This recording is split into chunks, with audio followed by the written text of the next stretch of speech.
My baked spaghetti with cheddar cheese and sour cream recipe is easy and delicious. With plenty of lean ground beef and diced vegetables, this casserole is a full meal. For this recipe, you will need 1 pound of spaghetti. I am using whole wheat, but you can use what you want.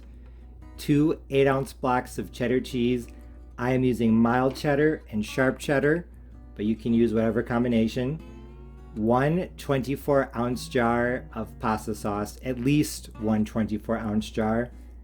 I am using a tomato, basil, and garlic sauce, but you can use your favorite. I'm saying at least 24 ounces because I'm not sure exactly how much this is going to take, so buy 2 jars just in case.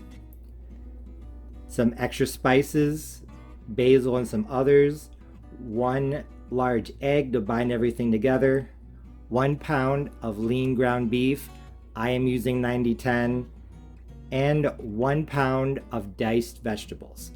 I know that sounds like a lot, but if you're using lean ground beef, adding a lot of diced vegetables will help keep the meat moist, and also it's going to add a lot of flavor and extra nutrients.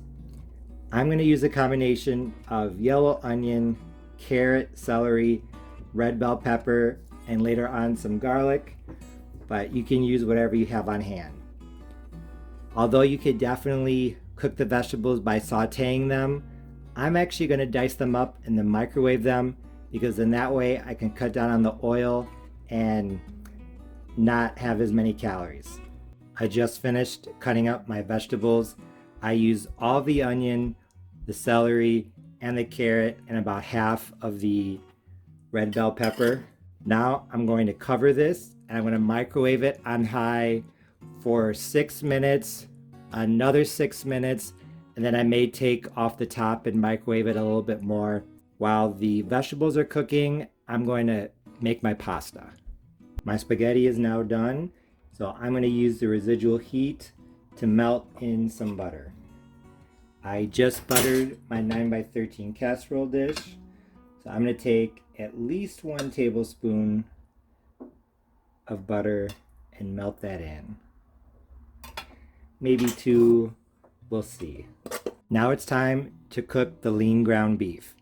Here in my pan, I have maybe about a tablespoon of canola oil heating over medium-high heat. That's my 4 out of 6.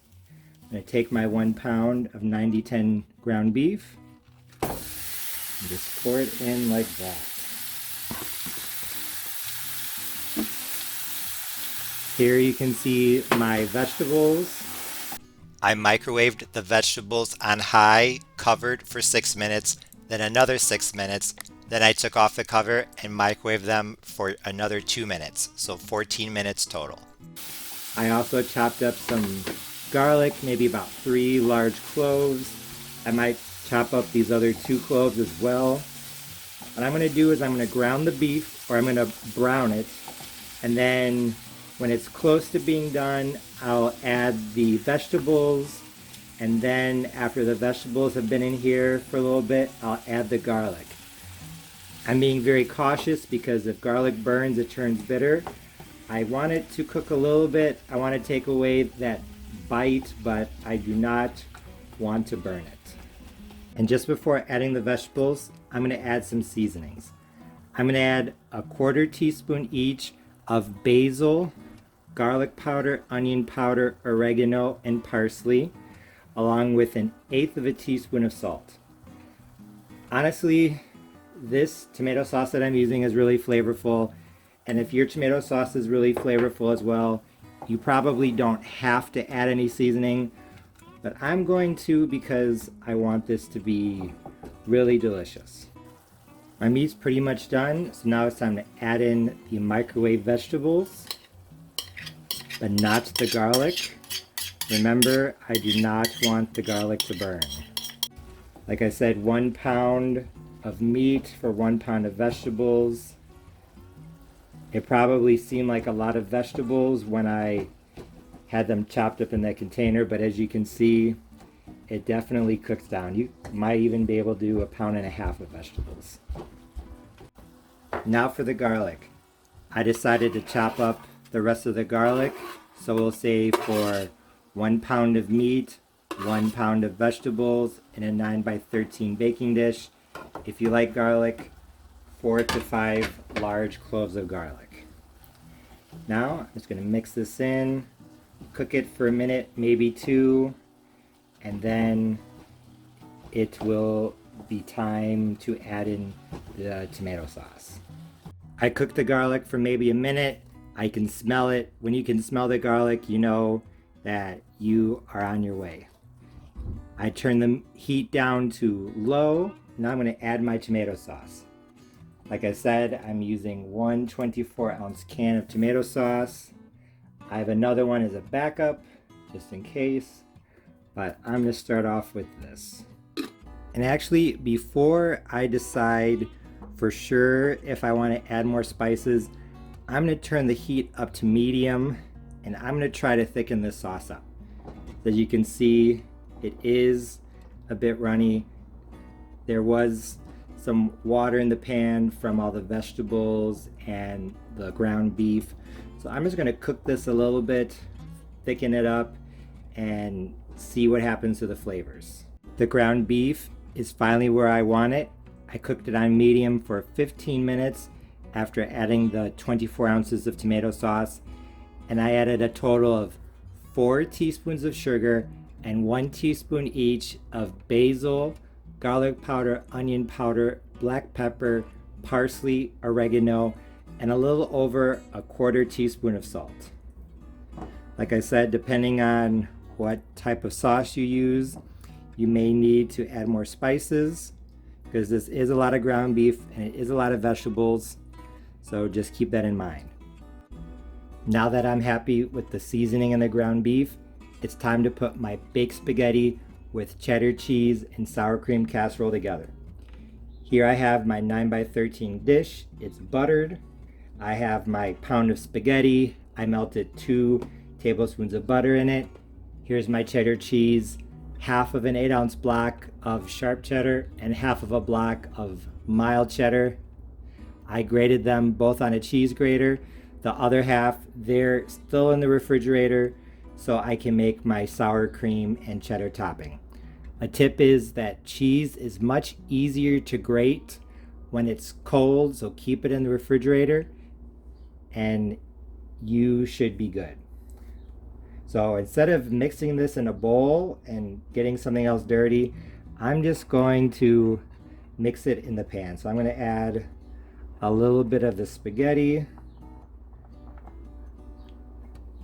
a little bit of the cheese. I'm going to put half of the cheese in the casserole itself and half on top, like I said, with the sour cream. You could add sour cream to the casserole itself, but I like to put it on the top because I think that adding sour cream or cream cheese to baked spaghetti, it does add tanginess and creaminess, but it takes away from the tomato. And I'd rather have a nice tomatoey flavor inside the casserole. Just gonna mix this up. I may add more tomato sauce, we'll see. So just as you go, stir and combine until everything is in the casserole dish. One thing I did want to say is that I highly recommend grating the cheese yourself and not buying pre-shredded cheese, because pre-shredded cheese has anti-caking agents, so it does not melt as well. Your baked spaghetti or macaroni and cheese, whatever you're making, pizza, it will turn out better if you grate the cheese yourself. I know it's an extra step, but it's worth a little bit of extra time and effort. My baked spaghetti casserole is coming along nicely. I actually added the other 24-ounce jar of tomato sauce. It just didn't look saucy enough. That looks good. I tasted it and I added some more spices, and I'm going to add in total an extra 1/4 teaspoon each of basil, black pepper, garlic powder, onion powder, parsley, and oregano. This is just a parsley and oregano. I'm also going to do another teaspoon of sugar. Whenever you're making a casserole like baked spaghetti or dressing or stuffing, tuna noodle, something like that, be sure that you taste it, because as you can see, this is a lot of food. This is a lot of spaghetti, a lot of ground beef, a lot of vegetables, and soon to be a lot of cheese and sour cream. So it's going to take a lot of spices to season this. I finished adding my spices and a bit of extra sugar. I tasted it, I like it. So now I'm going to add at least one egg. This is just to help combine everything so that when I slice it, it will stay whole. I'm probably going to need another egg, so I'll do that off camera. And then I'm just going to literally mix it in, make it nice and flat, and then you see I have my cheese off to the side. I'm going to put on the cheddar and sour cream topping as I heat my oven to 350 degrees Fahrenheit. Now that the 2 eggs are mixed into my baked spaghetti casserole, it's time to put on the cheddar and sour cream topping. Here I have half of a cup, 120 grams of sour cream, along with half of the 8-ounce block of sharp and half of the block of the mild cheddar.